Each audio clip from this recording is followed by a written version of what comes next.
I'm excited to teach you about dopamine because dopamine has everything to do with how you feel right now as you're listening to this.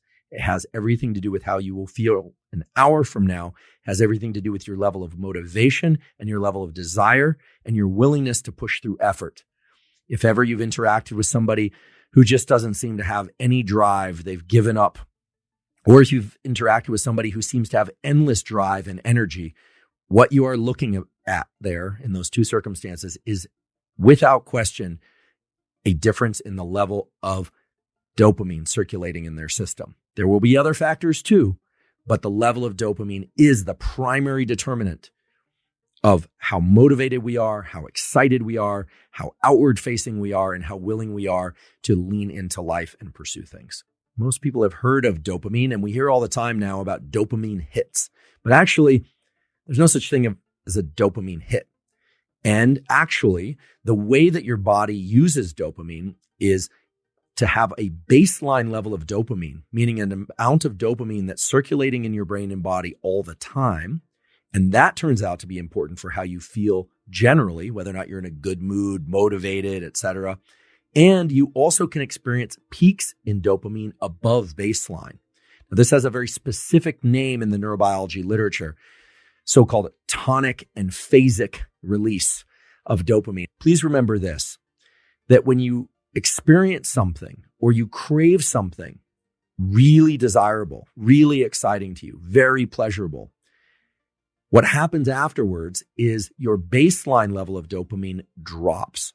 Okay, so these peaks in dopamine, they influence how much dopamine will generally be circulating afterward. And you might think, oh, a big peak in dopamine. After that, I'm going to feel even better because I just had this great event.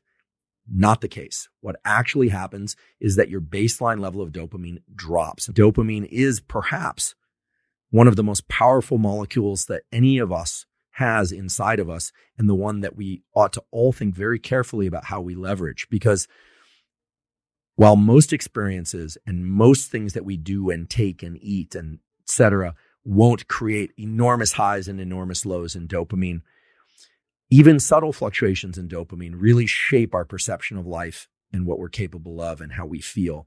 And so we want to guard those and we want to understand them. When you do or ingest certain things, your levels of dopamine will rise above baseline transiently. And depending on what you do or ingest, it will rise either more or less, and it will be very brief or it'll last a long time. Understand that your ability to experience motivation and pleasure for what comes next is dictated by how much motivation and pleasure and dopamine you experienced prior. But if ever you felt lethargic and just lazy and you had no motivation or drive, that's a low dopamine state. If ever you felt really excited, motivated, even if you're a little scared to do something, maybe you did your first skydive, or you're about to do your first skydive, or you're about to do some public speaking and you really don't want to screw it up, you are in a high dopamine state. So what sorts of activities, what sorts of things increase dopamine? And how much do they increase dopamine? Chocolate. They didn't look at milk versus dark chocolate, but chocolate will increase your baseline level of dopamine 1.5 times. Okay, so it's a pretty substantial increase in dopamine. It's transient. It goes away after a few minutes or even a few seconds.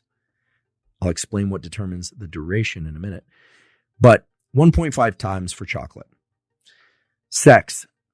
Both the pursuit of sex and the act of sex increases dopamine 2 times. So it's a doubling above baseline.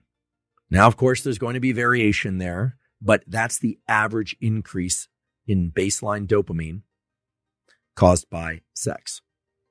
Later, I will talk about how the different aspects of the so-called arousal arc, the different aspects of sex, believe it or not, have a differential impact on dopamine.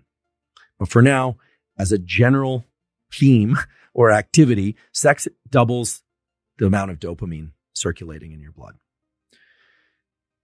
Nicotine, in particular, nicotine that is smoked, like cigarettes and so forth, increases dopamine 2.5 times above baseline. So there's a peak that goes up above baseline 2.5 times higher. It is very short-lived.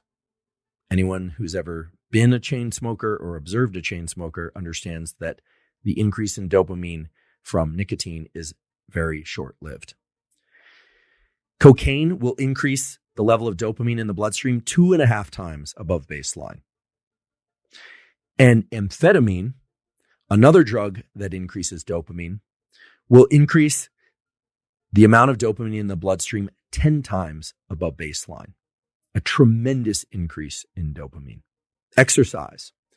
Now, exercise will have a different impact on the levels of dopamine depending on how much somebody subjectively enjoys that exercise. So if you're somebody who loves running, chances are it's going to increase your levels of dopamine 2 times above your baseline, not unlike sex. People who dislike exercise will achieve less dopamine increase or no increase in dopamine from exercise. And if you like other forms of exercise like yoga or weightlifting or swimming or what have you, again, it's going to vary by your subjective experience of whether or not you enjoy that activity. This is important, and it brings us back to something that we talked about earlier. Remember that mesocorticolimbic pathway? Well, the cortical part is important. The cortical part actually has a very specific part, which is your prefrontal cortex, the area of your forebrain that's involved in thinking and planning and involved in assigning a rational explanation to something and involved in assigning a subjective experience to something. All right. So for instance, the pen that I'm holding right now, it's one of these Pilot V5s. I love these Pilot V5s. They don't sponsor the podcast, but I just happen to like them. I like the way that they write, how they feel.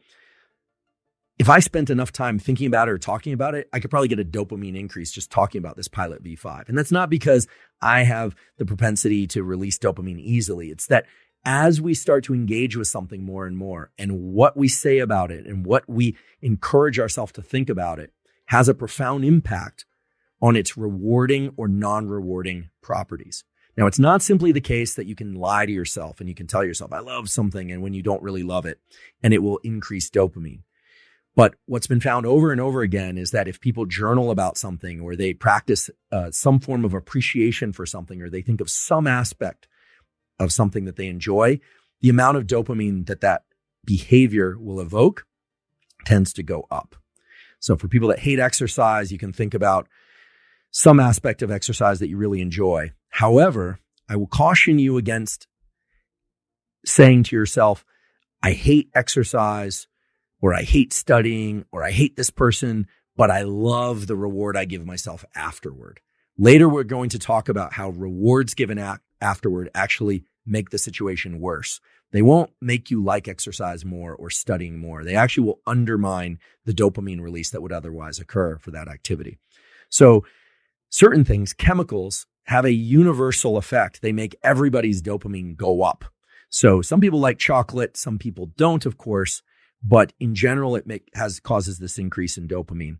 But sex, nicotine, cocaine, amphetamine, those things cause increases in dopamine in everybody that takes them.